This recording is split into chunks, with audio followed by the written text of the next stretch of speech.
Assalamualaikum warahmatullahi wabarakatuh.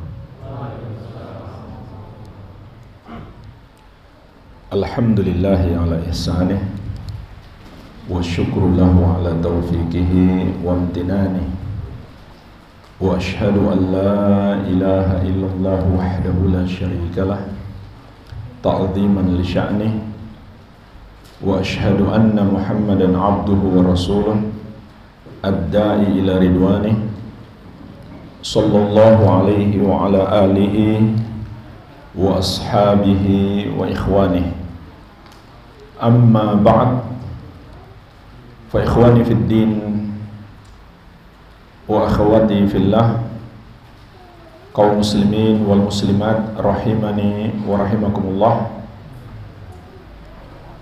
Semoga Allah subhanahu wa ta'ala senantiasa mencurahkan rahmatnya kepada kita sekalian.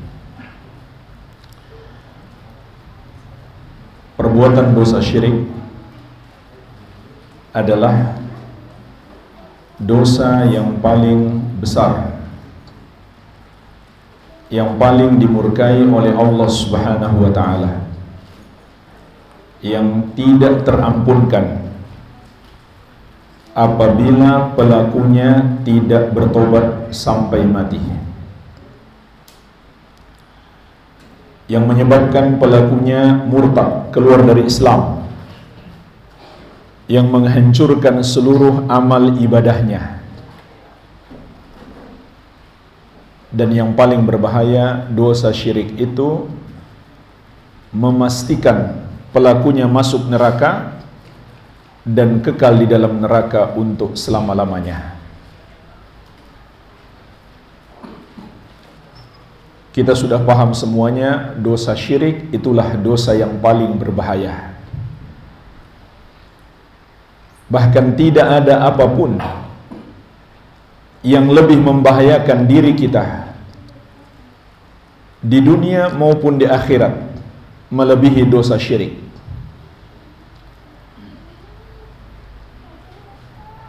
Di dunia,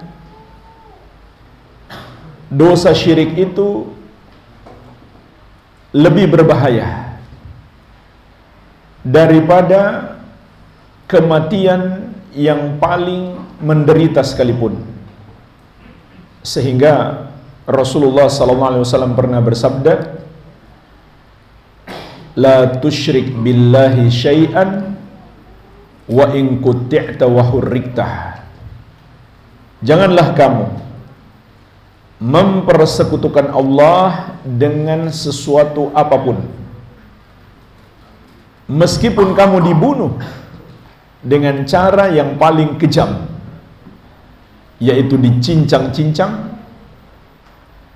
ataupun dibakar. Berarti jemaah sekalian, bahaya dosa syirik itu melebihi bahaya apapun, melebihi bahaya hilangnya nyawa dengan cara yang paling kejam. Dan di akhirat, dosa syirik mengekalkan pelakunya di neraka. Semua dosa apapun selain kesyirikan dan kekafiran, pelakunya andai tidak bertobat sampai mati, masih ada harapan untuk mendapatkan ampunan. Andai dia tidak diampuni, dia dimasukkan ke dalam neraka, maka dia tidak kekal dalam neraka. Sedangkan pelaku dosa syirik sudah pasti masuk neraka, tidak akan diampuni dan kekal di dalamnya selama-lamanya. Sebagaimana firman Allah Subhanahu wa ta'ala, "Innahu may yusyrik billahi faqad harramallahu alaihil jannata wa ma'wahun nar wa ma lidzalimina min ansar." Sesungguhnya barang siapa yang mempersekutukan Allah, maka Allah haramkan surga atasnya, neraka adalah tempatnya, dan tidak ada yang bisa menolong orang-orang yang zalim tersebut. Tidak ada yang bisa memberi syafaat kepada mereka. Abu Thalib paman Nabi Muhammad SAW yang berjasa besar kepada beliau, tidak bisa keluar dari api neraka. Rasulullah SAW tidak bisa memberi syafaat kepadanya untuk selamat dari api neraka. Nabi Ibrahim alaihissalam tidak bisa memberi syafaat kepada ayahnya. Nabi Nuh alaihissalam tidak bisa memberi syafaat kepada anaknya yang musyrik. Nabi Hud alaihissalam, Nabi Lut alaihissalam tidak bisa memberi syafaat kepada istrinya yang musyrik. Tidak ada yang bisa memberi syafaat kepada orang-orang musyrik. Malidh zalimina min hamimi wala syafi'i yuta'. Tidak ada bagi orang-orang zalim itu kawan setia atau yang mencintai mereka atau pemberi syafaat siapapun yang akan diizinkan untuk memberi syafaat kepada mereka. Fama tanfa'uhum syafa'atu syafi'in, maka tidak bermanfaat bagi mereka syafaatnya para pemberi syafaat. Ini semuanya jemaah sekalian menunjukkan kepada kita dahsyatnya murka Allah terhadap orang yang berbuat dosa syirik. Oleh karena itu, termasuk kewajiban kita adalah takut dan berhati-hati jangan sampai terjerumus dalam dosa syirik. Nabi Ibrahim alaihissalam saja masih takut terjerumus dalam syirik, sehingga beliau berdoa, wajnubni wa baniya an na'budal asnam. Ya Allah, jauhkanlah aku dan keturunanku dari menyembah patung-patung, dari mempersekutukanmu dengan berhala-berhala. Maka kita sepatutnya lebih takut lagi terhadap dosa syirik, karena para nabi dan rasul saja masih takut. Sehingga kalau ada orang yang tidak takut terjerumus dalam syirik, kemudian dia tidak berhati-hati, tidak waspada, maka dia termasuk orang yang sedang ditipu oleh setan. Para dai sekalipun, para ustadz yang tidak mengingatkan manusia bahaya syirik, yang tidak mengajak kepada tauhid atau tidak memprioritaskan dakwah tauhid dan cenderung mengabaikan kesyirikan, maka mereka adalah para dai yang ditipu oleh setan. Karena dosa syirik adalah dosa yang paling berbahaya. Oleh karena itu Allah Subhanahu wa taala mengutus seluruh nabi dan rasul alaihi wassalatu wassalam. Misi utama mereka adalah mengajak manusia mentauhidkan Allah dan melarang syirik. Walaqad ba'atsna fi kulli ummatin rasulan an i'budullaha wajtanibut tagut. Dan sungguh kami telah mengutus pada setiap umat itu seorang rasul. Setiap rasul menyerukan kepada kaumnya, sembahlah Allah dan jauhilah tagut. Jauhilah semua bentuk peribadahan kepada selain Allah. Jauhilah syirik. Lihat jemaah sekalian, ini dakwah seluruh nabi dan rasul alaihi wassalatu wassalam. Bukan saja mengajak manusia menyembah kepada Allah, mentauhidkannya dalam penyembahan, tapi mereka juga melarang syirik. Dan lihatlah larangan syirik yang diserukan para nabi dan rasul mencakup dua bentuk larangan. Larangan melakukannya dan larangan mendekatinya. Sehingga para nabi dan rasul bukan sekedar mengatakan jangan kamu berbuat syirik, tapi hendaklah kamu menjauhi kesyirikan itu. Jangankan dilakukan, didekati pun nggak boleh. Dan ini secara umum termasuk keindahan ajaran Islam. Ketika melarang sesuatu, maka semua yang mengantarkan kepadanya juga dilarang. Karena mencegah itu lebih baik daripada mengatasi masalah yang sudah terjadi. Sebagaimana juga firman Allah Subhanahu wa taala, "Wala taqrabuz zina." Jangan kamu dekati zina. Jadi bukan hanya zinanya yang dilarang, mendekatinya juga dilarang. Begitu pula syirik. Oleh karena itu Rasulullah SAW telah menutup pintu-pintu kesyirikan agar kita tidak mendekat padanya sehingga kita terjerumus di dalamnya. Inilah jemaah sekalian yang akan kita bahas. Di antara pintu-pintu syirik yang telah ditutup oleh Rasulullah SAW agar umat beliau tidak terjerumus syirik, ada 10 yang akan kita bahas di kesempatan ini. Yang pertama adalah Rasulullah SAW telah melarang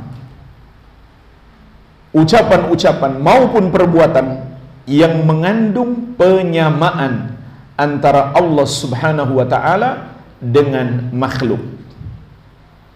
Meskipun makhluk tersebut adalah makhluk yang paling mulia, yaitu beliau sendiri, hamba Allah yang paling mulia, maka beliau tidak ingin, tidak mau kita menyamakan Allah dengan beliau maupun dengan makhluk yang lain, meskipun kita nggak bermaksud menyamakan. Jika ucapan atau perbuatan itu mengandung penyamaan antara Allah dengan makhluk, itu sudah dilarang dalam syariat, meskipun kita tidak bermaksud menyamakan.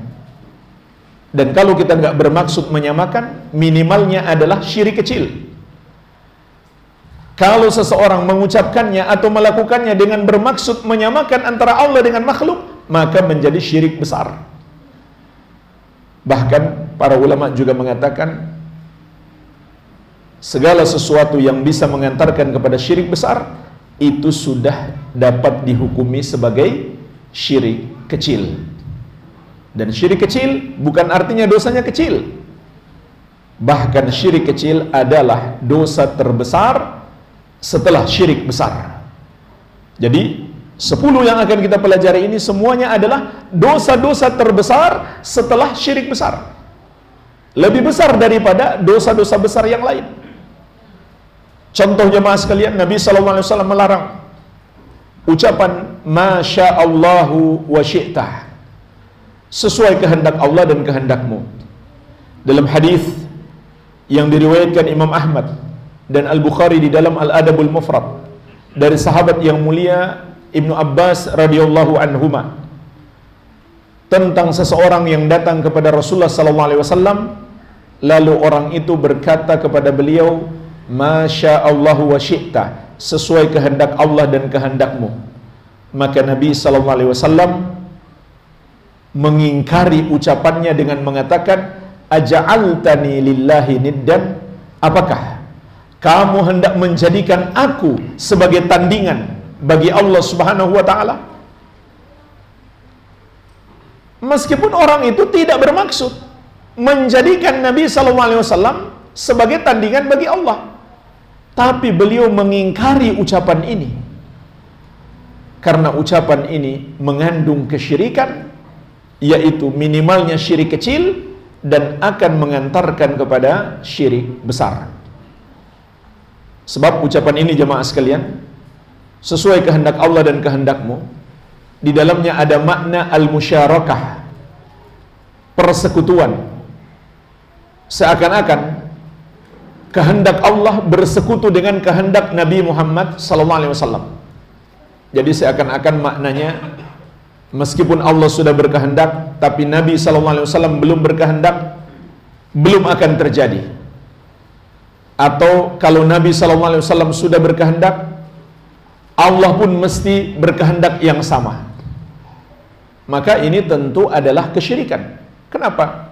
Karena Allah Subhanahu wa ta'ala hanya Dia sendiri yang maha berkehendak. Apabila Dia telah menghendaki pasti terjadi, meskipun seluruh makhluk tidak menghendaki. Apabila Dia tidak menghendaki, tidak mungkin terjadi, meskipun seluruh makhluk menghendaki. Biarpun makhluk itu adalah makhluk yang paling mulia, Nabi Muhammad SAW. Di antara buktinya, Nabi Muhammad SAW menghendaki pamannya Abu Talib mendapatkan hidayah, sehingga beliau berusaha untuk mendakwahi pamannya Abu Talib. Tetapi Allah tidak menghendaki Abu Talib mendapatkan hidayah. Maka Allah tegaskan dalam Al-Quran, Innaka la tahdi man ahbabtah. Sesungguhnya engkau wahai Muhammad tidak dapat memberikan hidayah kepada siapa yang engkau cintai. Walakinallaha yahdi man yasha wa huwa a'lamu bil muhtadin. Akan tetapi Allah memberikan hidayah kepada siapa yang Dia kehendaki, dan Dia lebih tahu siapa yang pantas mendapatkan hidayah. Maka jemaah sekalian, kiaskan ini pada semua ucapan yang mengandung penyamaan antara Allah dengan makhluk. Oleh karena itu para sahabat melarang kita mengatakan misalkan laulallah wat tabib lama syufitu. Kalau bukan Allah dan dokter, saya nggak sembuh. Maka ini adalah ucapan mengandung penyamaan antara Allah dengan dokter. Apalagi kalau Allahnya sudah nggak dipakai. Laula tabib lama syufitu. Kalau bukan karena dokter itu saya nggak sembuh. Itu tentu lebih parah lagi. Allahnya sudah nggak dia pakai. Laulad dawa lahalaktu. Kalau bukan karena obat ini, saya sudah mati. Padahal yang maha menyembuhkan adalah Allah Subhanahu wa ta'ala. Dalam doa Nabi SAW, Anta syafi, la shifa'a illa shifa'uka. Ya Allah, Engkaulah asy-syafi, yang maha menyembuhkan. Tidak ada kesembuhan kecuali kesembuhan darimu. Adapun dokter dan obat itu hanya sebab. Kalau Allah menghendaki sembuh, maka sembuh. Kalau tidak, maka tidak. Biar kita berobat ke sana kemari. Semua jenis obat kita sudah konsumsi. Kalau Allah belum berkehendak sembuh, tidak akan sembuh. Jadi, kiaskan ini pada semua ucapan maupun perbuatan yang mengandung penyamaan antara Allah dengan makhluk. Contoh perbuatan, Syekh Ibnu Utsaimin rahimahullah, berdasarkan hadis ini, beliau mengatakan termasuk penyamaan antara Allah dengan makhluk adalah ketika kita menempelkan di dinding lafaz Allah dan nama Nabi Muhammad sallallahu alaihi wasallam sejajar. Meskipun kita nggak bermaksud menyamakan, tapi perbuatan itu mengandung penyamaan. Bagaimana kalau lafaz Nabi Muhammad SAW diturunkan sedikit? Jadi Allah yang lebih di atas. Apakah menjadi boleh? Sepatutnya kita hindari, karena menempelkan seperti itu di rumah ataupun di masjid tidak dicontohkan oleh Rasulullah SAW. Apalagi kalau di masjid, itu juga bisa mengganggu kekhusyukan orang yang sholat. Di sini nggak ada ya. Jadi ini mencakup semua ucapan maupun perbuatan yang mengandung penyamaan antara Allah dengan makhluk. Maka jemaah sekalian, di sini kita bisa memetik pelajaran. Orang yang sudah paham tauhid dan ngerti bahaya syirik, dia akan lebih berhati-hati dalam berbicara tentang Allah. Begitu pula dia lebih berhati-hati bahkan dalam setiap memilih ucapannya. Apakah dalam ucapannya ini mengandung penyamaan antara Allah dengan makhluk, atau perendahan kepada Allah Subhanahu wa ta'ala, atau adab yang buruk kepada Allah? Jadi kita harus lebih sensitif, berhati-hati dalam setiap ucapan dan perbuatan kita. Ini yang pertama. Yang kedua, Rasulullah SAW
Dan larangan menghina atau melecehkan kuburan mencakup 2 larangan. Bentuk yang pertama, larangan berlebihan kepada kuburan. Yang pertama adalah larangan menghiasinya, memperindahnya. Apakah dicat, disemen, atau di apapun, atau dilakukan apapun padanya untuk memperindahnya. Kata Imam Asy-Syaukani rahimahullah, wa fihi tahrimu tadsisil qubur. Dalam hadis ini terkandung padanya pengharaman memperindah kuburan. Yang kedua, larangan membangun di atasnya. Apakah dibangun dari batu, atau dari kayu, atau dari kemah? Semuanya terlarang, karena hadis datang dalam bentuk umum. Asy-Syaukani rahimahullah mengatakan fihi dalilun ala tahrimil bina ala al-qabri. Di dalam hadis ini terdapat dalil pengharaman membangun di atas kuburan. Wa fassara Syafi'i wa ashabuhu faqalu, tetapi kata beliau, Imam Syafi'i dan para ulama pengikut beliau memberi perincian. Mereka berkata, in kana al-bina fi milkil bani fa makruh.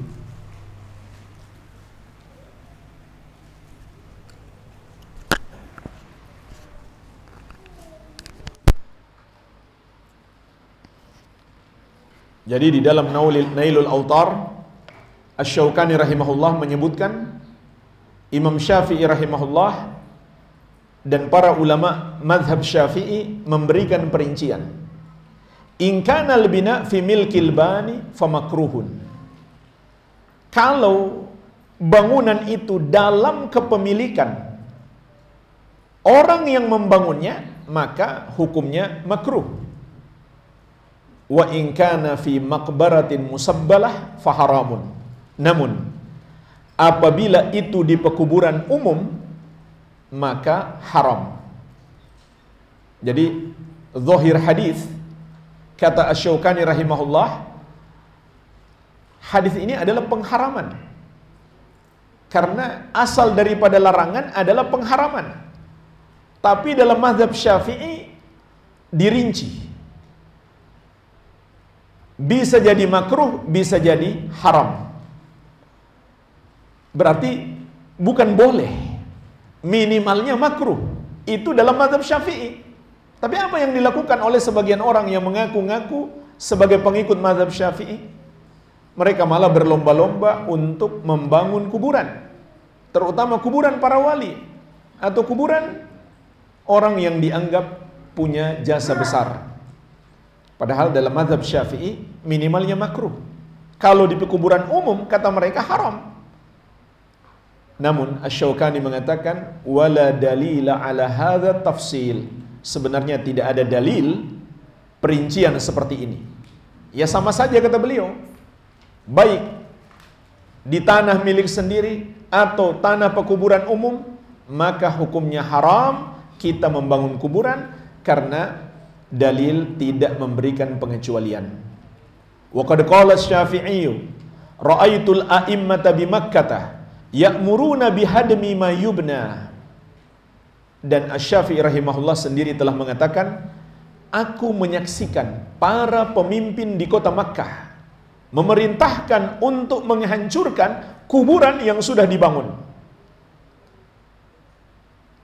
Dan perintah penghancuran ini jamaah sekalian juga ada dalil khusus, diriwayatkan oleh Imam Muslim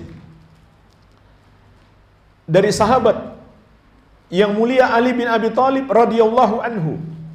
Beliau mengatakan kepada Abu Hayyaj Al-Asadi, ala ab'athuka ala ma ba'athani alaihi Rasulullah sallallahu alaihi wasallam alla tada'a timthalan illa tamastahu wala qabran musyrifan illa sawaitahu.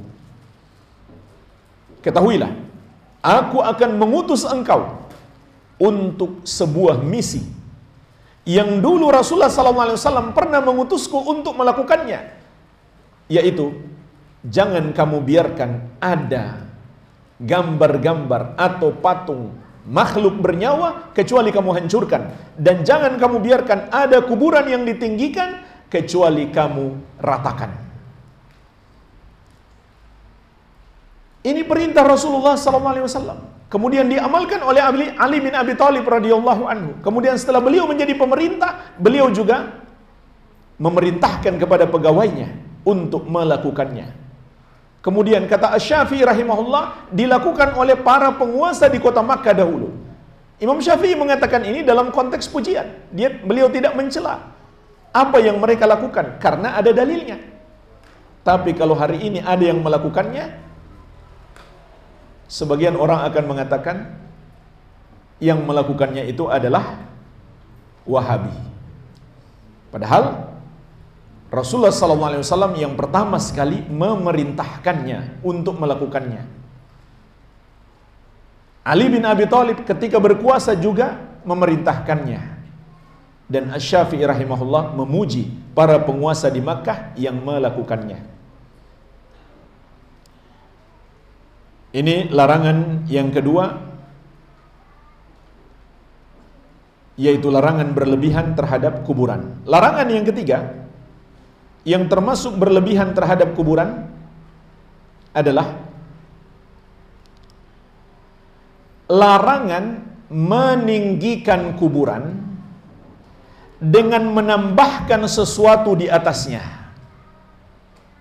Dalam hadis disebutkan au yuzadu alaihi. Rasulullah SAW melarang menambahkan sesuatu di atas kuburan itu. Al-Baihaqi rahimahullah menjelaskan, maksud hadis ini adalah larangan menambah tanah yang lain selain daripada sisa galian. Tidak perlu kita tambahkan tanah yang lain. Cukup sisa galian tersebut.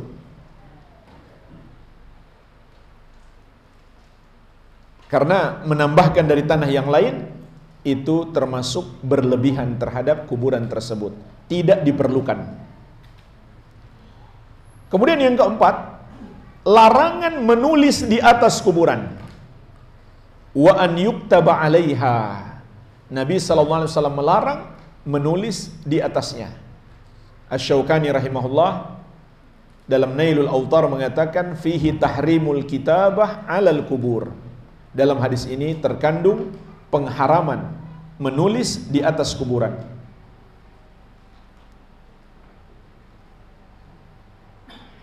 Wa dhahiruhu adamul farqi baina kitabati ismil mayyit 'alal qabri wa ghairiha. Kata beliau, zahirnya enggak ada bedanya antara menulis nama mayit atau selainnya.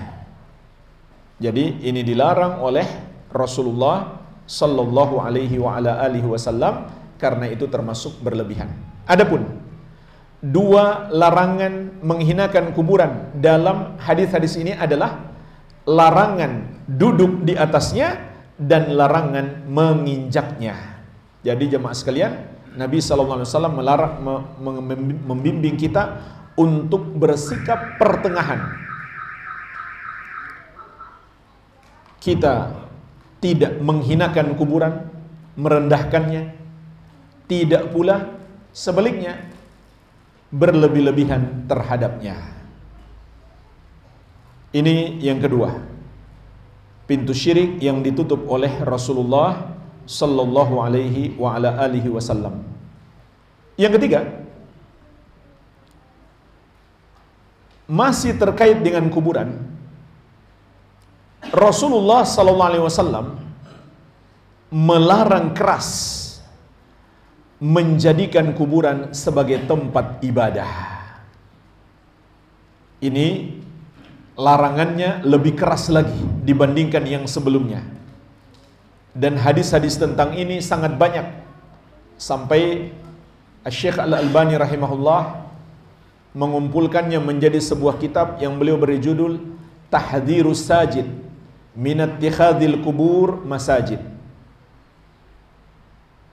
Karena banyaknya hadis-hadis yang melarang keras menjadikan kuburan sebagai tempat ibadah.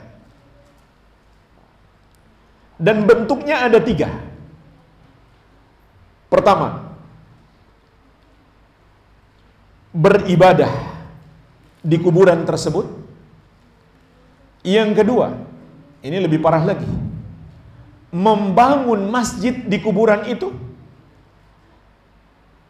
sehingga jadi tempat ibadah yang permanen. Yang ketiga, mengubur di masjid. Maka ketiganya terlarang, tercakup di dalam hadis-hadis yang melarangnya. Di antaranya diriwayatkan Al-Bukhari dan Muslim dari Ummul Mukminin Aisyah radhiyallahu anha, Rasulullah sallallahu alaihi wasallam bersabda saat beliau sudah sakit keras menghadapi detik-detik wafatnya beliau. Artinya beliau akan menyampaikan di pengakhiran hayat beliau tentu wasiat-wasiat yang paling penting.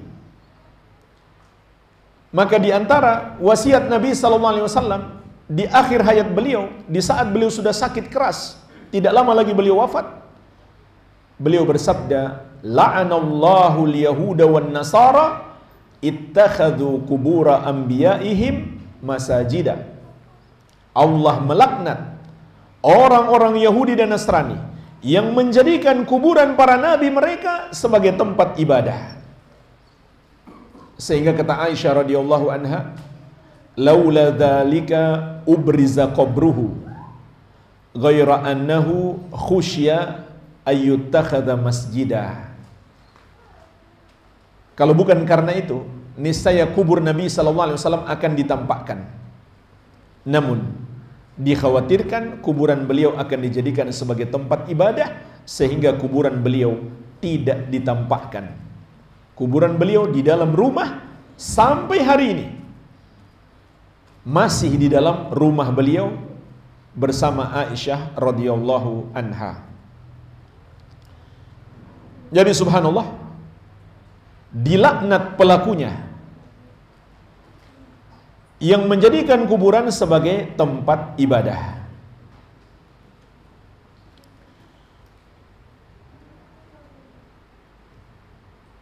Begitu pula dalam hadis yang diriwayatkan Al-Bukhari dan Muslim dari Ummul Mukminin Aisyah radhiyallahu anha, bahwasanya Ummu Salamah Ummul Mukminin radhiyallahu anha menceritakan tentang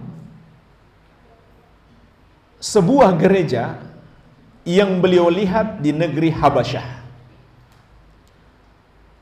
Gereja itu disebut Gereja Maria. Di dalamnya terdapat kuburan-kuburan orang-orang soleh mereka, atau orang yang mereka anggap soleh, dan terdapat gambar-gambar makhluk bernyawa. Maka Rasulullah SAW bersabda, ulaiki idza mata fihimur rajulu salih awil abdu salih banau ala qabrihi masjida thumma sawwaru fihi tilka suwar ulaika syirarul khalqi indallah. Mereka adalah kaum yang apabila mati orang soleh atau hamba yang soleh di tengah-tengah mereka, maka mereka akan membangun di kuburannya tempat ibadah. Lalu mereka tambahkan gambar-gambar makhluk bernyawa tersebut. Mereka itulah seburuk-buruk makhluk di sisi Allah Subhanahu wa ta'ala. Jadi pelakunya dilaknat dan dikatakan sebagai seburuk-buruk makhluk. Tapi subhanallah, sebagian orang yang mengaku muslim malah menganggap perbuatan itu adalah suatu kebaikan, satu bentuk pendekatan diri kepada Allah. Bahkan yang ngajari mereka, orang yang mereka anggap ustadz mereka, kiai mereka. Padahal itu dilarang keras oleh Rasulullah sallallahu alaihi wasallam.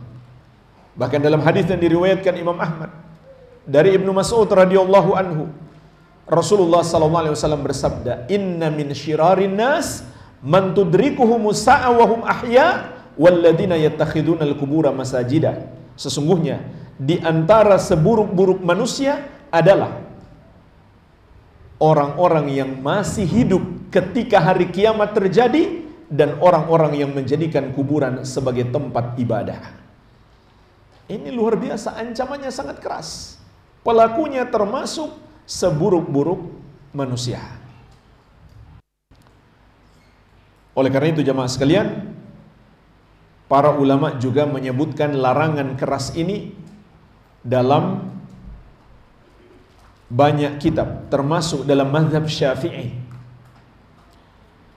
Imam Nawawi rahimahullah, imam besar dalam mazhab Syafi'i, dalam syarah Muslim mengatakan, innama qala al-ulama innama nahan Nabi sallallahu alaihi wasallam an ittikhadhi qabrihi wa qabri ghairihi masjida khaufan minal mubalagha fi ta'dhimihi wal iftinan bihi farubbama adda dhalika ilal kufri kama jara likathirin minal umamil khaliyah. Para ulama berkata, hanyalah Nabi SAW melarang untuk menjadikan kuburan beliau atau selain beliau sebagai tempat ibadah karena dikhawatirkan kita terjerumus dalam perbuatan berlebihan dalam mengagungkan kuburan sehingga kita terfitnah dengannya. Terfitnah di sini maknanya tersesat. Farubbama adda dzalika ilal kufri. Yang bisa jadi kata An-Nawawi rahimahullah itu akan mengantarkan kepada kekufuran. Kama jara likathirin minal umamil khaliyah, sebagaimana telah terjadi pada banyak umat-umat terdahulu. Terjadi pada kaum Yahudi, terjadi pada kaum Nasrani. Bahkan kesyirikan pertama terjadi juga karena ini, yaitu pada umat Nabi Nuh alaihi salam. Tapi subhanallah, setan masih menggunakan perangkap yang sama sampai hari ini dan masih berhasil. Karena manusia tidak mengambil pelajaran. Jadi ini penjelasan Imam Nawawi rahimahullah. Karena sebagian ulama juga ada yang berpendapat dilarang sholat di kuburan itu karena najis, maka itu tidak tepat. Sebab Nabi SAW tidak berbicara tentang najis. Yang beliau bicarakan adalah orang-orang Yahudi dan Nasrani yang menjadikan kuburan sebagai tempat ibadah, yang pada akhirnya mereka menyembah penghuni kubur tersebut, mengagungkannya, berdoa kepadanya. Begitu pula jelas ucapan Aisyah radhiyallahu anha. Rasulullah sallallahu alaihi wasallam khawatir kuburan beliau dijadikan sebagai tempat ibadah. Yang beliau maksudkan adalah agar tidak menjadi pintu kesyirikan. Imam Ibnu Hajar Al-Haytami, juga salah seorang ulama besar dalam mazhab Syafi'i, dalam kitab beliau Az-Zawajir an Iktirafil Kabair mengatakan, Al-kabiratu thalithah wal rabi'ah wal khamisah was sadisah was sabi'ah was thaminah wat tis'un. Dosa besar yang ke-93 sampai 98. Berarti berapa tuh? 6 ya. Jadi beliau punya kitab khusus berbicara tentang dosa-dosa besar. Di antara yang beliau masukkan sebagai dosa besar, nomor 93 sampai 98. Berarti 6 dosa besar. Yang pertama, ittikhadul kubur masajid, menjadikan kuburan sebagai tempat ibadah. Yang kedua, wa iqadu suruj 'alaiha, membuat lampu-lampu atau penerangan padanya. Ini juga termasuk gulu, berlebihan. Yang ketiga, wattikhaduha authanan, menjadikannya sesembahan. Ini sudah jelas syirik. Yang keempat, wattawaf biha, tawaf, mengelilinginya. Yang kelima, wastilamuha, mengusap-ngusapnya untuk mencari berkah darinya. Yang keenam, wassalatu ilaiha, termasuk dosa besar solat menghadapnya. Tapi jemaah sekalian, larangan solat di kuburan bukan sekedar larangan solat menghadapnya. Memang ada hadis khusus. Nabi SAW bersabda, la tusallu ilal kubur wa la tajlisu alaiha. Jangan kamu solat menghadap kuburan, jangan pula duduk di atasnya. Tetapi hadis-hadis yang kita sebutkan tadi mencakup dimanapun posisi kuburan itu, nggak harus di depan. Apakah di samping atau di belakang, sama saja. Itu terlarang. Jadi ini termasuk pintu syirik yang ditutup oleh Rasulullah Sallallahu Alaihi Wasallam dengan larangan keras. Yang keempat, larangan menjadikan kuburan sebagai tempat haul. Tempat haul itu maksudnya dikunjungi secara rutin di waktu yang sama. Biasanya di hari kematian orangnya itu. Apakah setiap tahun? Bisa juga setiap bulan atau setiap 2 tahun dan seterusnya. Ada yang masih mengunjungi sampai sudah 100 tahun lewat. Mereka masih mendatangi tempat itu. Maka diriwayatkan oleh Imam Malik, di antara doa Nabi Muhammad SAW, Allahumma la taj'al qabri idan. Ya Allah, janganlah engkau jadikan kuburanku sebagai tempat perayaan. Atau beliau sendiri bersabda, la taj'alu qabri idan. Jangan kalian menjadikan kuburanku sebagai tempat perayaan, tempat id. Tempat id itu maksudnya tempat yang selalu dikunjungi di waktu yang sama secara berulang-ulang. Karena id itu dari kata ada ya'udu idan, yang artinya sesuatu yang selalu berulang. Maka ini dilarang oleh Rasulullah Sallallahu Alaihi Wasallam, karena itu termasuk gulu, berlebihan terhadap kuburan yang akan mengantarkan kepada syirik. Yang kelima, Rasulullah SAW melarang solat di waktu terlarang, yaitu ketika matahari sedang terbit dan matahari sedang terbenam. Beliau melarang solat di 2 waktu ini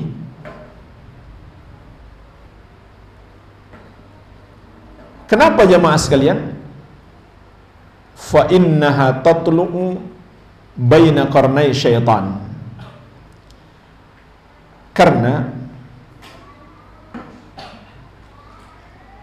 matahari itu terbit di antara 2 tanduk setan. Begitu pula fa innaha tagrubu baina qarnai syaitan. Matahari itu terbenam di antara 2 tanduk setan. Wahina idzin yasjudu lahal kuffar. Dan ketika itu orang-orang kafir bersujud kepadanya. Jadi beliau melarang kita solat di 2 waktu tersebut agar kita tidak terjerumus dalam perbuatan yang menyerupai orang-orang kafir. Padahal kita tentu bersujud kepada Allah.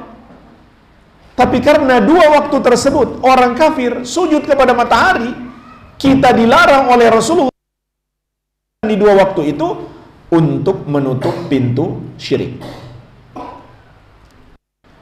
Yang keenam, Rasulullah SAW melarang melakukan perjalanan jauh karena kemuliaan satu tempat selain ketiga masjid. Sebagaimana dalam hadis yang diriwayatkan Al-Bukhari dan Muslim dari Abu Hurairah radhiyallahu anhu, Rasulullah sallallahu alaihi wasallam bersabda, "La tushaddur rihal illa ila thalathati masajid." Tidak boleh melakukan perjalanan jauh, maksudnya karena kemuliaan satu tempat, kecuali ketiga masjid. Al-Masjidil Haram, Masjid Al-Haram, wa masjidi hadza, dan masjidku ini, wa Masjidil Aqsa, dan Masjid Al-Aqsa. Kenapa jemaah sekalian beliau melarang? Karena itu berlebihan kepada suatu tempat ataupun suatu kuburan. Sehingga ulama juga berdalil dengan hadis ini untuk melarang melakukan perjalanan jauh untuk sekedar berziarah kubur. Dan tidak ada satu hadis sahih pun yang menganjurkan kita melakukan safar ke kota Madinah hanya untuk berziarah kubur Nabi sallallahu alaihi wasallam. Itu juga berlebihan. Namun jamaah sekalian, kalau kita sudah tiba di kota Madinah, sudah tidak lagi menempuh jarak safar, barulah kita disunahkan untuk berziarah ke makam Nabi sallallahu alaihi wasallam. Tapi kalau dari jauh kita sudah berniat, maka itu berlebihan.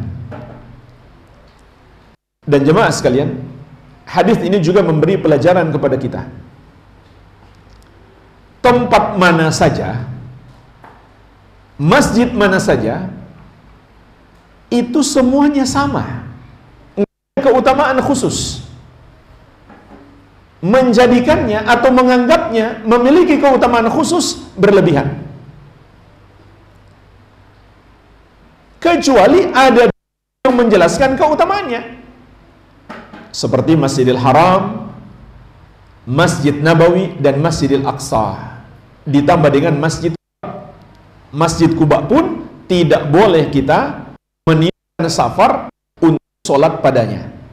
Nah, kita sudah tiba di kota Madinah, baru kita berniat pergi ke Masjid Quba. Itu disunnahkan.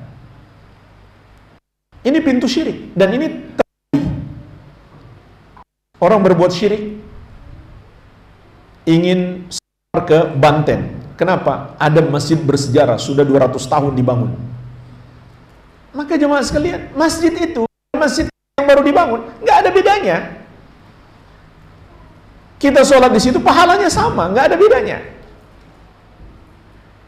Itu berlebihan. Atau safar ke Surabaya, karena ada masjid yang dibangun Sunan Ampel, masjid keramat, masjid bersejarah, maka ini berlebihan. Ini adalah pintu kesyirikan. Begitu pula yang dilakukan oleh orang-orang Syiah. Mereka menganggap Karbala, suatu tempat, satu wilayah yang ada di Irak, itu memiliki keutamaan khusus. Mereka pun berdatangan ke tempat itu. Bahkan jemaah sekalian, bisa jadi jumlah mereka menyaingi jamaah haji. Saking banyaknya mereka ke sana. Terlebih juga dekat dengan basis atau mayoritas negara Syiah, sehingga banyak sekali yang datang ke situ. Sampai dalam kitab-kitab mereka disebutkan berziarah ke Karbala, ke kuburan Al-Husain radhiyallahu anhu, lebih afdal daripada 9 kali naik haji. Itu tertulis dalam kitab-kitab mereka. Sampai akhirnya mereka mengatakan tanah ini bisa jadi obat untuk segala penyakit. Bahkan mereka menganggap tidak sah sholat kecuali di atas tanah Karbala. Jadi kalau antum lihat ada orang sholat di atas cetakan tanah liat, seperti bulatan atau kotak mungkin, dia taruh di depan, itu adalah ciri-ciri orang Syiah. Itu mereka ekspor ke seluruh dunia. Jadi tidak boleh kita menganggap apapun, apakah itu satu tempat atau masjid, memiliki keutamaan khusus apabila tidak ada dalilnya. Dan itu minimalnya sudah termasuk bid'ah, mengada-ada di dalam agama. Sama halnya jemaah sekalian dengan benda-benda termasuk pintu syirik menganggap ada benda pusaka, ada benda bertuah, benda keramat. Apakah itu keris, cincin, atau kalung, atau gelang, atau sebuah bendera, atau apapun itu. Itu semua benda-benda biasa. Nggak usah berlebihan terhadap benda-benda tersebut. Anggap itu benda biasa. Sebuah keris misalkan, sekali-sekali kita pakai potong tomat, bawang, cabai, itu cuma benda tajam biasa, sama dengan pisau dapur kita. Nggak ada keramatnya, nggak ada kelebihannya apapun. Berlebihan kepada benda-benda ini termasuk pintu kesyirikan. Yang ketujuh, Rasulullah SAW melarang kita berlebihan dalam memuji beliau atau memuji orang-orang soleh. Dalam hadis yang diriwayatkan Al-Bukhari dari Ibn Khattab radhiyallahu anhu, Rasulullah SAW bersabda, "La tutruni kama atratin nasara ibn Maryam, innama ana abdun faqulu abdullahi wa rasuluh." Jangan kalian berlebihan memuji aku seperti umat Nasrani telah berlebihan dalam memuji Isa putra Maryam, yang mereka sebut Yesus putra Maria. Aku ini hanyalah hamba Allah. Katakan saja Muhammad itu hamba Allah dan Rasulnya. Jemaah sekalian, ini termasuk pintu syirik yang ditutup oleh Rasulullah SAW. Namun sayangnya sebagian umat beliau membuka pintu ini, kemudian mereka terjerumus dalam syirik. Di antaranya dalam sebuah syair yang terkenal yang disusun oleh Al-Busiri. Dulu ini disebut syair. Sekarang saya lihat ada sebagian dai mengatakan ini salawat. Padahal asalnya cuma syair untuk memuji Nabi Muhammad SAW. Tapi pujiannya sudah melampaui batas sampai pada tingkat syirik. Sebagian beralasan itu kan cuma kata-kata syair. Kata syair itu biasa berlebihan, tetap tidak boleh. Memang betul kata-kata syair itu berlebihan. Terkadang dia tidak bermaksud seperti ucapannya. Maka dalam syariat tetap saja tidak boleh. Biarpun kita tidak bermaksud berlebihan, tapi maknanya sudah berlebihan, tidak dibolehkan dalam syariat.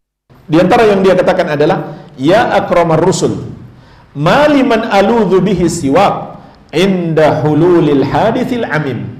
Wahai Rasul yang paling mulia, tidak ada tempat aku berlindung kecuali kepadamu ketika aku ditimpa petaka. Jemaah sekalian, andai dia mengatakan tidak ada tempat aku berlindung kecuali kepada Allah dan kepadamu, itu sudah syirik. Sekarang Allah sudah nggak dia pakai. Tidak ada tempat aku berlindung kecuali kepadamu wahai Muhammad ketika aku ditimpa malapetaka. Padahal Allah Subhanahu wa taala berfirman, "Qul a'udzu birabbil falaq." Qul a'udzu birabbin nas. Allah suruh kita meminta perlindungan kepadanya, menunjukkan itu adalah ibadah yang tidak boleh kita persembahkan kecuali kepada Allah yang satu saja.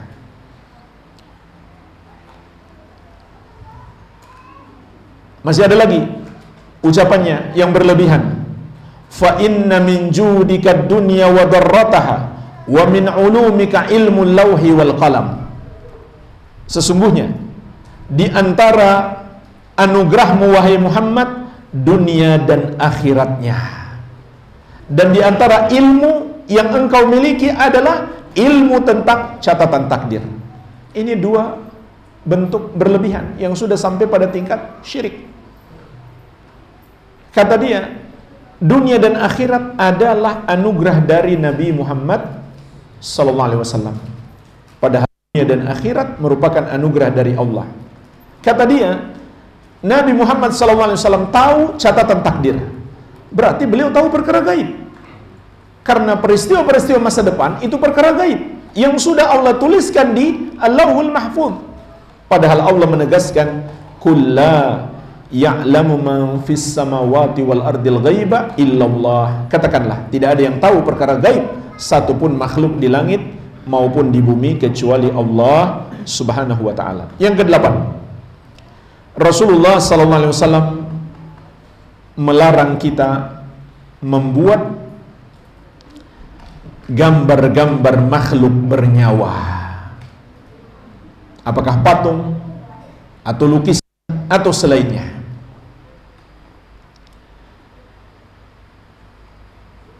Beliau melarangnya dengan larangan-larangan yang sangat keras. Ini termasuk pintu syirik yang keras sekali larangannya dari Rasulullah sallallahu alaihi wasallam. Di antaranya dalam hadis yang diriwayatkan Al-Bukhari dan Muslim dari Ibnu Mas'ud radhiyallahu anhu, Rasulullah bersabda, "Inna asyaddan nasi 'adzaban indallahi yaumal qiyamah al-musawwirun." Sesungguhnya di antara manusia yang paling keras azabnya di hari kiamat adalah orang-orang yang membuat gambar makhluk bernyawa. Dalam hadis yang diriwayatkan Imam Muslim dari Ibnu Abbas radhiyallahu anhuma, Rasulullah sallallahu alaihi wasallam bersabda, "Kullu musawwirin finnar yuj'alu lahu bi kulli suratin sawwaraha nafsan fatu'adzibuhu fi jahannam." Setiap orang yang membuat gambar bernyawa, tempatnya di neraka. Akan dibuatkan untuknya dalam setiap gambar bernyawa yang dia buat satu jiwa yang akan mengazabnya di neraka jahannam. Jadi bayangkan kalau dia buat 100 patung gambar makhluk bernyawa, maka akan dibuat 100 jiwa yang akan mengazab dia di neraka jahannam. Juga diriwayatkan Al-Bukhari dan Muslim dari Ummul Mukminin Aisyah radhiyallahu anha, Rasulullah sallallahu alaihi wasallam bersabda, "Asyaddun nasi 'adzaban yaumal qiyamah alladzina yudahuna bi khalqillah." Di antara manusia yang paling keras azabnya di hari kiamat adalah orang-orang yang mencoba untuk menyaingi ciptaan Allah Subhanahu wa taala. Dan masih banyak lagi jemaah sekalian dalil-dalil yang melarangnya. Karena itu pintu syirik. Dan meskipun belum menjadi pintu syirik, itu sudah mengandung dosa yang lain. Sebagaimana dalam hadis tadi, dia seakan-akan ingin menyaingi ciptaan Allah Subhanahu wa taala. Dia seakan-akan ingin menyaingi ciptaan Allah Subhanahu wa taala. Kemudian jemaah sekalian, orang yang terjerumus dalam syirik, ketika kita membuka pintu syirik, bisa jadi bukan kita atau bukan orang yang membuka pintunya, tapi orang lain yang terjerumus syirik. Dalam kisah awal terjadinya kesyirikan di muka bumi, yang membuat patung-patung pertama sekali itu adalah kaum Nabi Nuh alaihi salam. Kemudian yang menyembah patung-patung itu adalah anak keturunan mereka. Jadi yang membuka pintu syirik adalah orang tua mereka, yang terjerumus dalam syirik adalah anak keturunan mereka.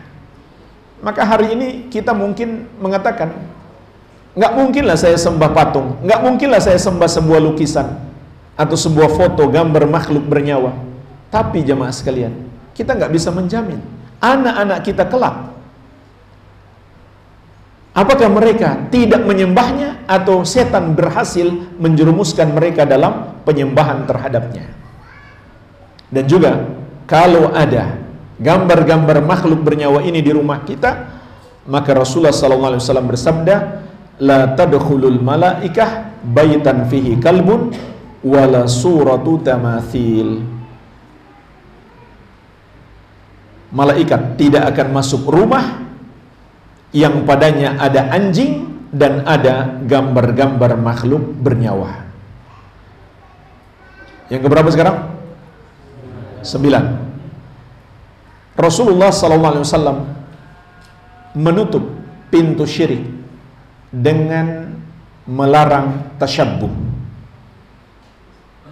yaitu bersikap latah, ikut-ikutan, menyerupai orang-orang kafir. Beliau mengingatkan, man tashabbaha biqaumin fahuwa minhum. Barang siapa menyerupai suatu kaum, maka dia bagian dari mereka. Juga beliau mengingatkan, latarkabunna sanana man kana qablakum shibran bi shibrin wa dhira'an bi dhira'in hatta law dakhalu juhra dabbin lataba'tumuhu.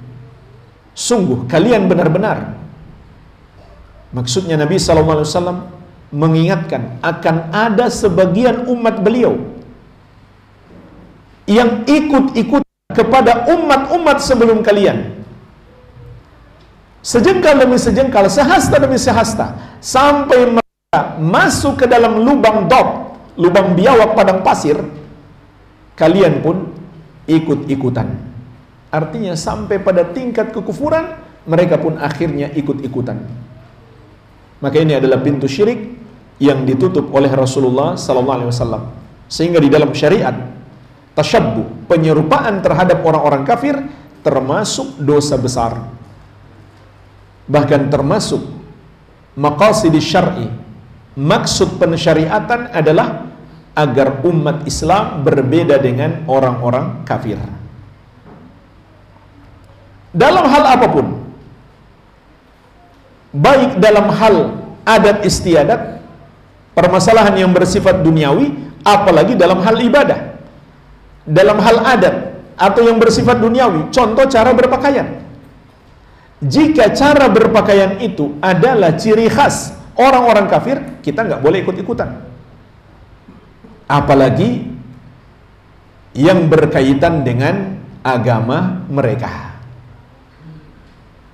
Maka semua yang merupakan ciri khas mereka tidak boleh kita ikut-ikutan, kecuali hal itu juga disyariatkan dalam agama kita.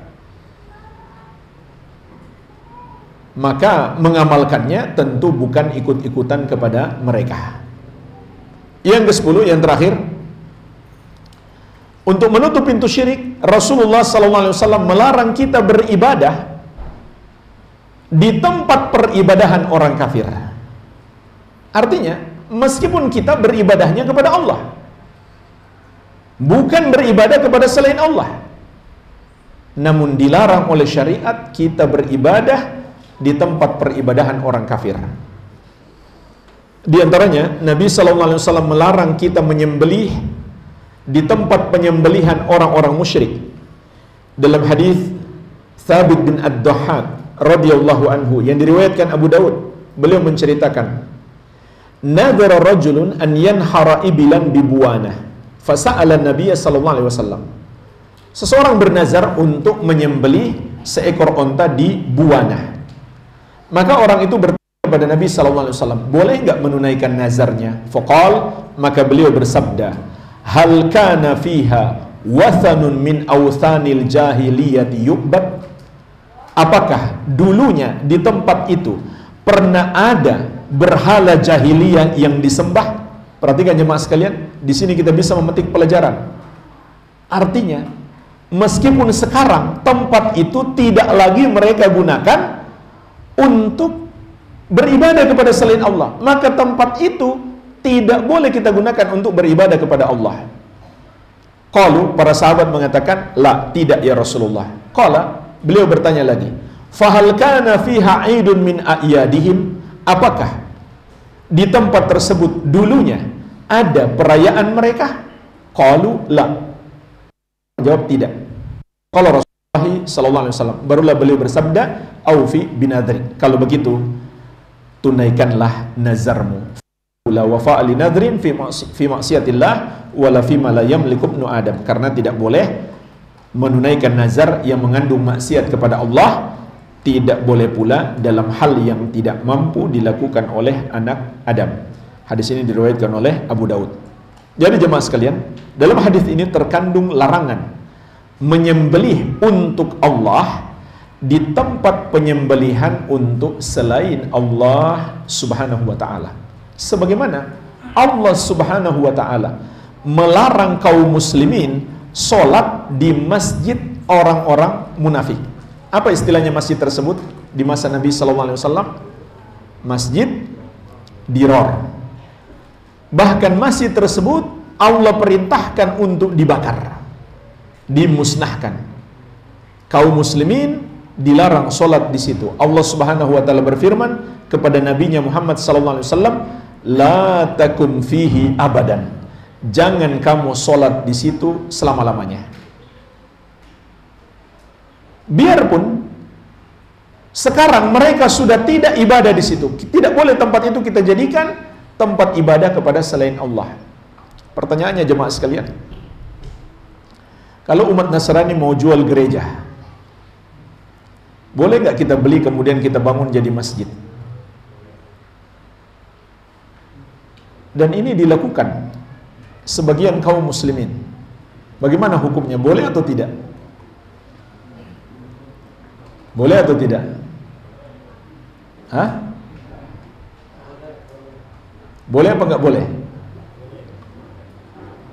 Boleh. Yang bilang boleh siapa tuh? Tanggung jawab ya. Nah.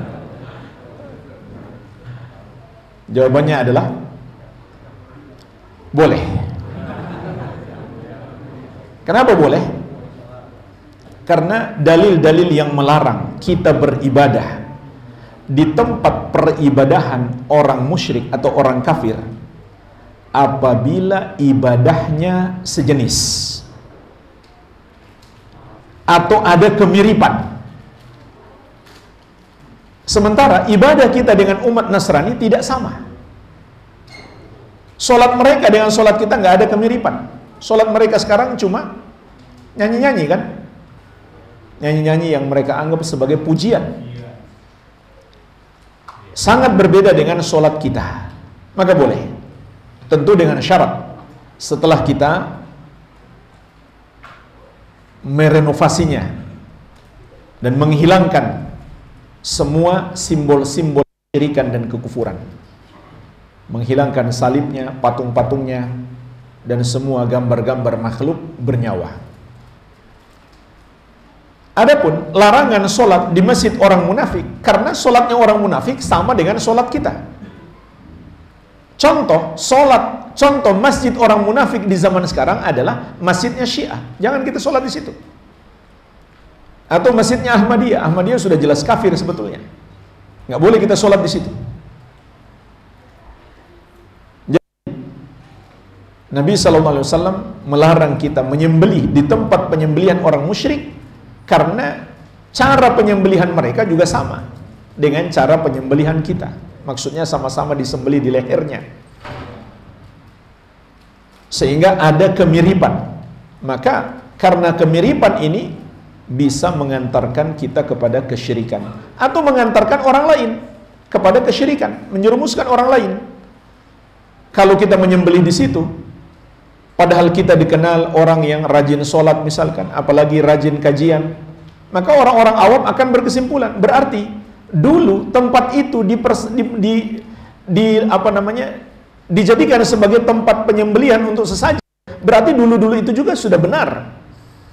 Maka mereka terjerumus di dalam syirik. Inilah jemaah sekalian penjelasan ringkas 10 pintu kesyirikan yang ditutup oleh Rasulullah sallallahu alaihi wa ala alihi wasallam. Semoga bermanfaat. Mungkin ada sedikit tanya jawab, saya persilahkan.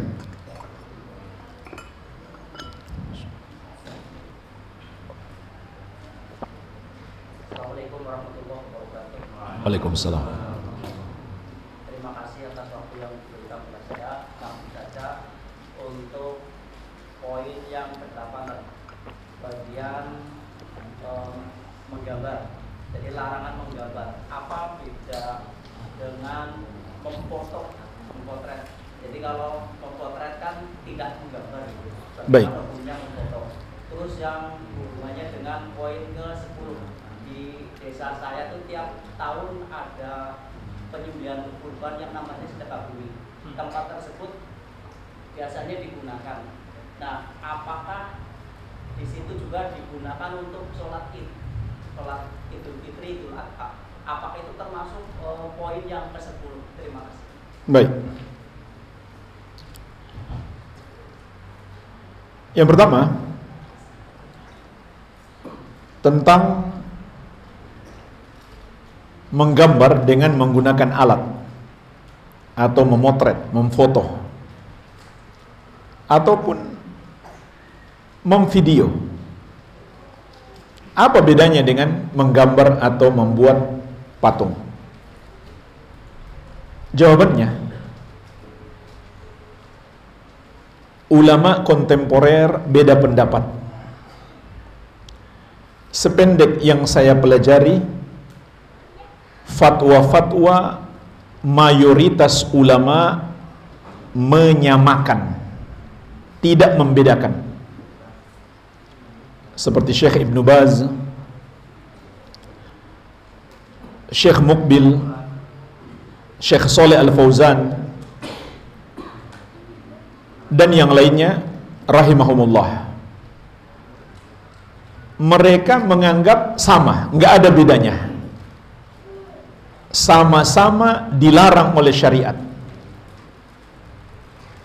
Mau dibuat dengan tangan ataupun dengan alat, alatnya alat modern atau alat masa lalu, tidak ada bedanya. Kenapa tidak ada bedanya? Dalil-dalil yang datang mengharamkan gambar makhluk bernyawa itu tidak berbicara tentang cara membuatnya. Maka dia berlaku umum, sama saja, nggak ada bedanya. Dibuat dengan tangan atau dengan alat. Alasannya adalah karena dalil-dalil datang dalam bentuk umum. Sampai kata Syekh Saleh Al-Fauzan hafizahullah, kita terlalu lancang kalau berani memberikan pengecualian kepada Rasulullah SAW.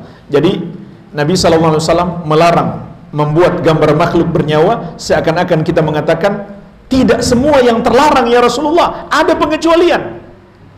Seakan-akan kita ingin berkata seperti itu kepada Nabi SAW. Dan tidak kita ingkari, ada sebagian ulama yang lainnya yang membedakan. Seperti Syekh Ibn Utsaimin, Syekh Muhammad bin Shalih Al-Utsaimin rahimahullahu ta'ala. Beliau menganggap tidak sama antara melukis, membuat patung, dan menggambar dengan alat seperti memotret, dijadikan foto atau dijadikan video. Intinya jemaah sekalian, ini termasuk permasalahan yang ulama kontemporer beda pendapat. Maka ketika ulama beda pendapat, yang terbaik bagi kita mencari jalan selamat, keluar dari khilaf ulama, dari perbedaan pendapat ulama. Gimana caranya keluar? Kita ikuti pendapat ulama yang melarang. Karena kalau kita ikuti pendapat ulama yang melarang, ulama yang membolehkan tidak akan mencela. Tapi kalau kita ikuti ulama yang membolehkan, maka ulama yang melarang akan mencela. Jadi kalau mau lebih selamat, lebih hati-hati, terlebih mengikuti keumuman dalil, maka sebagai nasihat kita ikuti pendapat ulama yang melarang. Dan itu sekali lagi sependek yang saya tahu adalah mayoritas ulama kontemporer. Silakan antum pelajari sendiri fatwa-fatwa ulama tentang ini. Terlebih lagi jamaah sekalian, yang dikhawatirkan oleh Rasulullah SAW pada gambar makhluk bernyawa terjadi pada foto. Ada dua kasus yang saya dapatkan. Pertama, foto seorang guru. Beliau adalah seorang guru yang sangat berjasa di Indonesia Timur. Beliau datang dari Hadramaut dan mengajari kaum muslimin bahasa Arab, baca Quran, dan lain-lain. Sehingga mereka sangat memuliakan sang guru tersebut. Murid-muridnya kemudian memajang potret beliau di rumah mereka untuk sebagai kenang-kenangan. Berlalulah generasi, datang anak keturunan mereka dan mengatakan, selama ada foto guru tua, mereka sebut guru tua, selama ada foto guru tua di rumah kita, aman rumah kita. Ini sudah syirik kan? Sudah syirik. Yang melakukan itu orang tuanya, yang terjerumus syirik anak keturunannya. Kasus yang kedua, foto orang tua dari Sumatera Barat yang diletakkan di sebagian kios-kios dan warung-warung. Apa keyakinan di balik itu? Apakah cuma hiasan? Tidak. Untuk apa? Penglaris. Sudah syirik. Karena meyakini sesuatu sebagai sebab, padahal itu bukan sebab, adalah syirik. Sebab karena hanya Allah yang maha mampu menetapkan sesuatu sebagai sebab. Ini satu sisi kesyirikannya. Belum lagi ketika hati bergantung kepadanya, itu kesyirikan yang lain. Dan mungkin akan berkembang pada kesyirikan-kesyirikan yang lain. Jadi, yang dikhawatirkan oleh Nabi SAW pada patung-patung dan lukisan-lukisan terjadi juga pada foto. Syekh Ibn Utsaimin rahimahullah, Syekh Muhammad bin Shalih Al-Utsaimin rahimahullah ta'ala, yang menganggap foto bukan gambar makhluk bernyawa, ternyata beliau pun mengingatkan kita, beliau berpendapat nggak usah foto-foto kecuali memang perlu untuk berhati-hati. Jadi beliau bukan menganjurkan secara mutlak, tidak. Beliau tetap menasihati foto-foto hanya kalau perlu saja. Kalau nggak perlu jangan. Oleh karena itu jamaah sekalian, di sini ada 4 pengecualian. Semuanya 4 pengecualian gambar makhluk bernyawa yang dibolehkan. Yang pertama, untuk permainan anak-anak. Yang kedua, gambar yang dihinakan, tidak dimuliakan, seperti gambar-gambar di bungkus makanan, di kemasan produk. Itu adalah gambar-gambar yang dihinakan. Kita beli dan pada akhirnya kita buang ke tempat sampah. Tapi ingat, kita beli karena produknya, bukan gambarnya. Kalau kita beli karena produknya, maka dia berarti mengandung pemuliaan. Dan bahkan Imam Nawawi rahimahullah mengatakan, untuk gambar yang dihinakan, yang membuat tetap berdosa. Yang membuat tetap berdosa. Tapi kita yang terpaksa menggunakan produk itu, dia tidak berdosa. Yang ketiga, gambar yang bersifat darurat. Contoh, gambar penjahat yang kabur menjadi buronan. Itu bersifat darurat. Darurat sesuatu yang terlarang, karena darurat menjadi boleh. Yang keempat, karena ada hajat besar. Contoh, Syekh bin Baz rahimahullah, beliau yang berpendapat video dan foto termasuk gambar makhluk bernyawa, tapi beliau menganjurkan untuk membuat video dakwah. Kenapa? Ada hajat yang besar untuk berdakwah dan untuk menyaingi dakwah kepada kerusakan. Maka boleh. Inilah jamaah sekalian 4 pengecualian, wallahu alam. Ada pertanyaan lain? Assalamualaikum warahmatullahi wabarakatuh. Waalaikumsalam. Berkaitan dengan paman Nabi Abu Thalib, apakah mengapa paman Nabi tidak beriman, Ustaz? Dan apakah nantinya kelak di hari kiamat akan masuk surga? Jazakallahu khair. Assalamualaikum warahmatullahi wabarakatuh.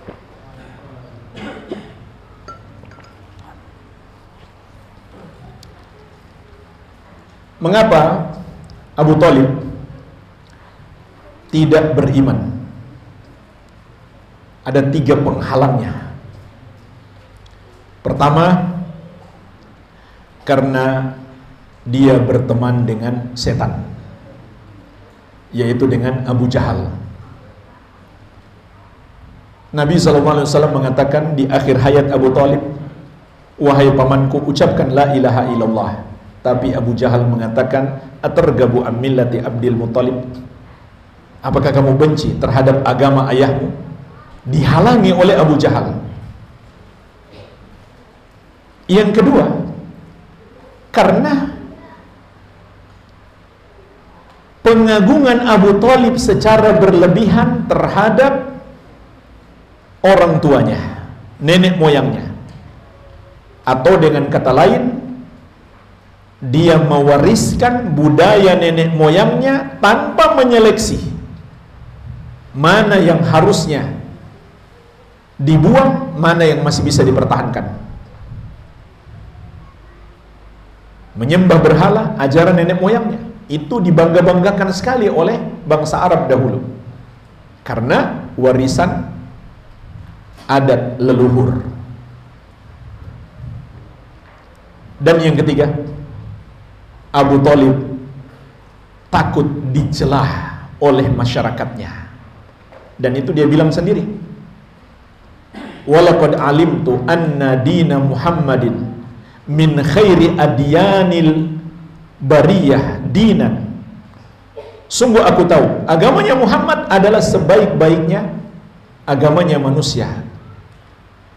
Laulal masabbah, laulal malama aw hadar masabbah, lawajadtani bidzalika, lawajadtani samham bidzalika mubinah. Kalau bukan karena takut celaan dan cacian manusia, kamu akan dapati aku dengan tegas menerima agama Muhammad. Itu pengakuan langsung dari Abu Thalib. Karena di masa itu orang yang meninggalkan agama nenek moyang mereka dicaci maki oleh masyarakatnya, dikucilkan, bahkan tidak sedikit yang dibunuh, sampai akhirnya Nabi SAW dan para sahabat pun harus terusir dari kota Makkah ke kota Madinah. Itu adalah sebab-sebab mengapa Abu Thalib tidak beriman. Namun tentu semuanya kembali kepada keputusan Allah, karena Allah tidak memberikan hidayah kepadanya. Dan kita jangan seakan-akan ingin memprotes Allah, masa si Abu Thalib nggak dikasih hidayah? Allah menegaskan, huwa a'lamu bil muhtadin, dia lebih tahu siapa yang pantas mendapatkan hidayah. Demikian, wallahu alam. Oh, yang kedua tadi ya? Tentang apa tadi? Dengan apa? Sholat di tempat yang... Oh, iya. Kalau kita kembali kepada apa yang kita bahas tadi, jika di situ mereka gunakan untuk menyembelih kepada selain Allah, dan kita melakukan sholat di situ, maka boleh, karena sholat kita tidak sama dengan ibadah mereka menyembelih untuk selain Allah. Tapi jemaah sekalian, jika kita melihat ada kekhawatiran sholatnya kita di situ membuat mereka yang menyembelih di situ malah jadi bangga, tempat kita digunakan untuk sholat, maka menjadi tidak boleh. Jadi para ulama menjelaskan dibolehkannya kita beribadah di tempat orang kafir kalau ibadah kita tidak serupa dengan ibadah mereka, karena umumnya seperti itu tidak mengantarkan kepada syirik. Tapi kalau itu bisa mengantar kepada syirik, faktanya karena masyarakatnya sudah semakin bodoh, maka tetap kita harus hindari. Tetap kita harus hindari. Apalagi kita sholat Idul Adha, setelah itu kita menyembelih di situ. Nah, kalau itu sudah jelas dilarang menyembelih di tempat penyembelihan orang musyrik. Wallahu a'lam. Assalamualaikum warahmatullahi wabarakatuh. Waalaikumsalam. Dari materi yang tadi disampaikan, ada hal terkait sikap kita yang antara larangan Nabi itu tidak boleh Terus kemudian bagaimana sikap kita terhadap kuburan keluarga kita misalnya, dalam kita bersikap terhadap kuburan keluarga kita yang sudah meninggal. Maksudnya kuburannya sudah terlanjur dibangun. Bukan, maksudnya ketika kita mau ziarah ke keluarga kita misalnya, kan kuburannya ini apa namanya tidak terawat gitu. Tidak terawat. Iya, itu gimana? Ya justru dianjurkan kita merawat kuburan itu supaya itu tetap terlihat seperti kuburan. Kalau tidak akan mungkin digusur orang atau dihinakan orang, diinjak-injak. Maka kita rawat, ya kita bersihkan kalau kotor. Yang penting kita menghindari hal-hal yang dilarang oleh Rasulullah SAW. Tidak perlu kita membangun, tidak perlu dihias-hiasi. Kalau kita sekedar membersihkan tidak masalah. Dan Imam Nawawi rahimahullah juga menjelaskan makna perintah meratakan kuburan bukan artinya rata dengan tanah, bukan. Tapi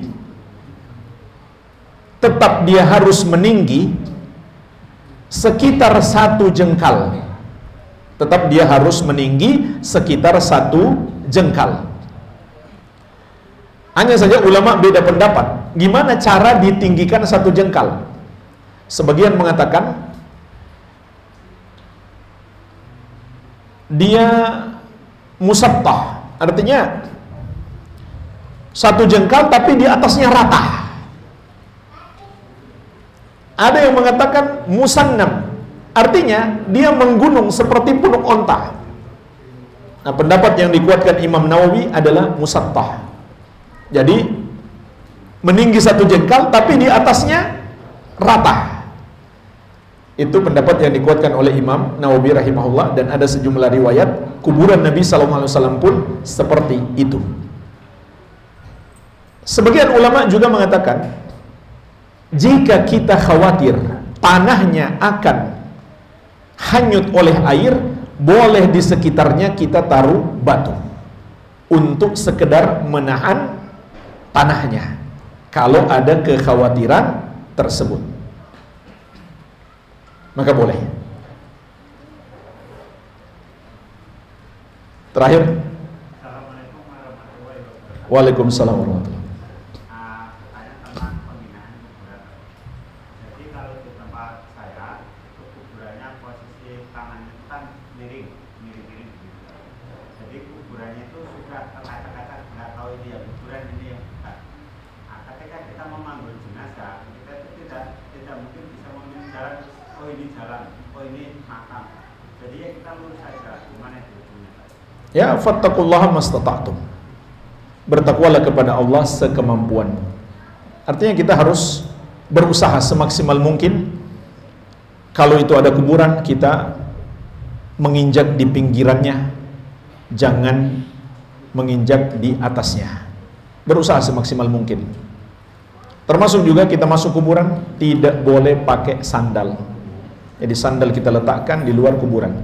Itu pun kalau misalkan ada bahaya, misalkan di kuburan itu penuh dengan duri, maka itu juga sifatnya darurat. Tapi kalau tidak, pada dasarnya tidak boleh kita pakai sandal demi memuliakan penghuni kubur itu kaum muslimin. Penghuni kubur kaum muslimin pun kita muliakan. Sekarang saya yang bertanya. Ini ada hadiah nih. 4 pertanyaan saja. Tadi saya sebutkan larangan berbuat syirik mencakup 2 bentuk larangan. Yang mau jawab angkat tangan dulu.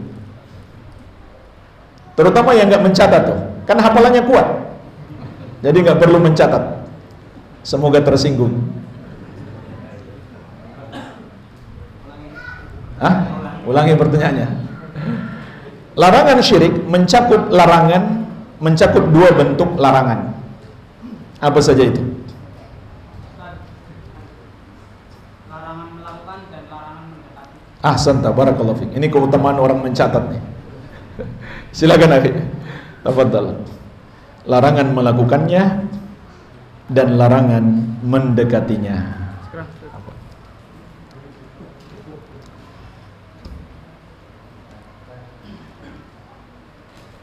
tadi saya sebutkan Ali bin Abi Thalib radhiyallahu anhu perintahkan untuk melakukan dua hal kepada pegawainya. Pertanyaannya, apa perintahnya dan siapa nama pegawainya?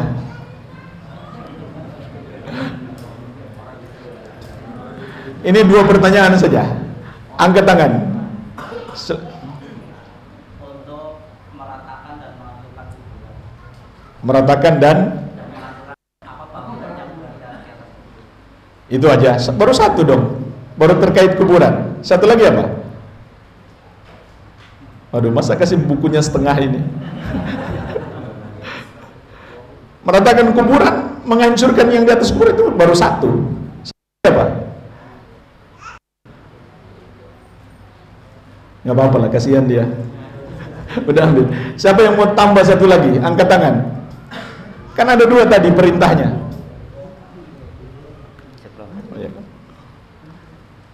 Satu lagi tadi. Angkat tangan. Kan ada dua tadi.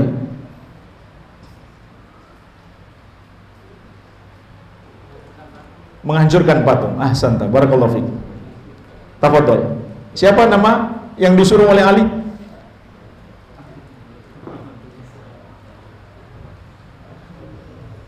Nggak ada yang tahu? Mana nih yang nggak mencatat nih?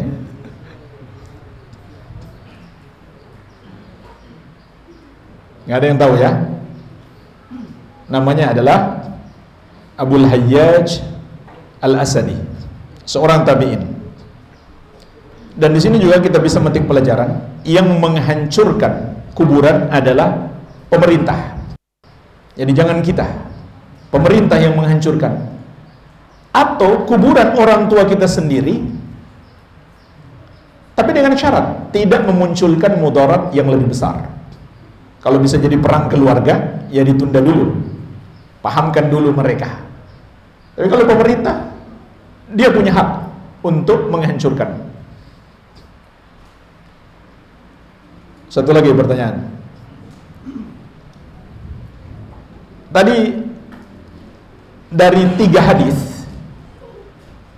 hadis tentang larangan berlebihan terhadap kuburan, 3 riwayat tadi. Di situ ada 2 larangan menghinakan kuburan. Apa 2 larangan itu? Dan hadis itu sahabat siapa yang meriwayatkan? Rasulullah melarang menghias kuburan, duduk di atasnya, membangun di atasnya. Ya, yang saya tanya 2 aja. Dari 3 hadis itu ada 2 larangan menghinakan kuburan. Bukan larangan, pertanyaannya bukan larangan berlebihan terhadap kuburan, tapi ini kebalikannya, meremehkan kuburan. Apa saja 2 itu dari 3 riwayat? Tadi sudah 1 antum jawab, nggak boleh duduk di atas kuburan. Jarang menulis di atas kuburan.